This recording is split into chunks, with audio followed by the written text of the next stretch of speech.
So people are asking now, is there any relation of any kind between IEMT and EMDR? They are exactly the same. This is what I tend to tell people to make myself popular.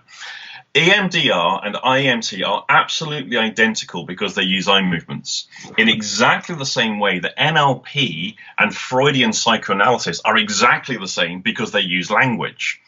Okay. People get hooked up because it's an eye movement model. People get hooked up on the eye movements as being the predominant thing.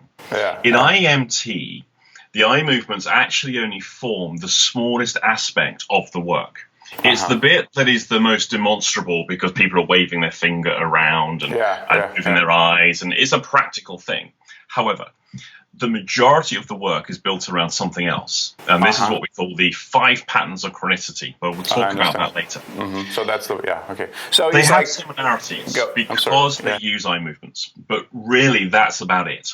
They are not comparable models. They have the same mechanism in action, but the models themselves are completely different.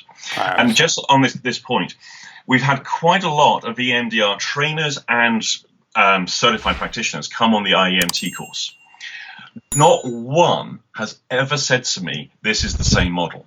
It has never, ever happened. And the other trainers report the same thing.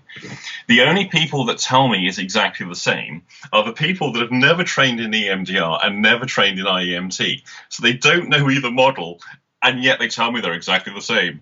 Yeah. It's kind of like what I normally say to people is like, electrician and mechanic is the same because they both work with a car.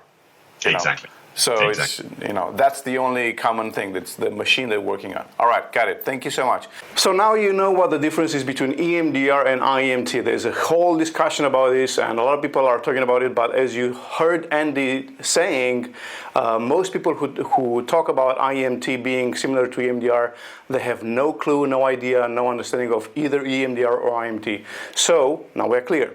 Now in the next video, which you can already click on this box here somewhere, in the next video you will be able to discover what the schedule of the training is, the 4 days certification program, and also what are the identity reference points. It sounds very, very interesting. So let's hear Andy talking about the identity reference points and also the schedule. Click on the box here and let's go to that video.